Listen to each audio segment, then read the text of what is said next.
law was something that was kind of separate. Like if you're not a lawyer, you have no business really talking about the law. That's not a democratic process. People create the law, and the law is there to serve the democracy. But people are afraid of the law. They don't know the language. If they're not an attorney, if they haven't gone to law school, it's like it's an unattainable piece of information. And so we embrace that question, how the law plays a role in our lives and how does it work? And not as lawyers, but as journalists.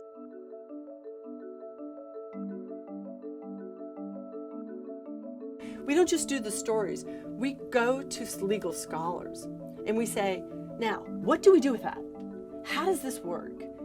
Explain what we're just looking at there. Like, for instance, in Alabama, they have judicial override. If a jury decides a case, a judge can come in and override their decision. You know, you live in one state, you live by one law, you live in another state. I mean, the Constitution is the Constitution, but states have their own laws. What happens in that environment is there's individuals who don't even understand that they could potentially be breaking a law or what the consequences of breaking a law are. So when you look at deterrence, if you don't even know what the consequences are of a law you don't know, then how is deterrence ever going to work?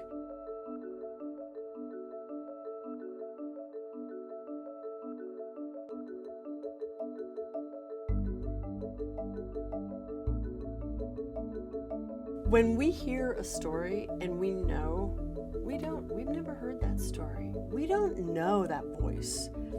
Let's go get that voice. Let's go hear that person's story.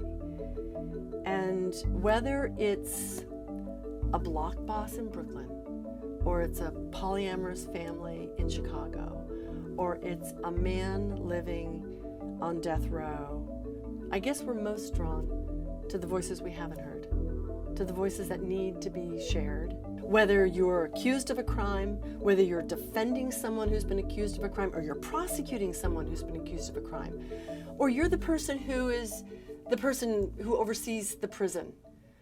We're a community.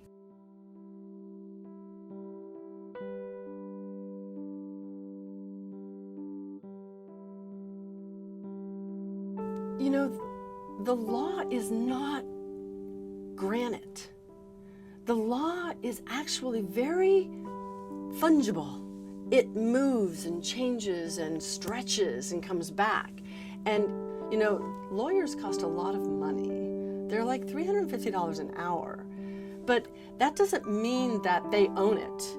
We all have a role in this democracy. If Life of the Law can in any way participate in that, opening up that conversation, that dialogue, then we are doing our job.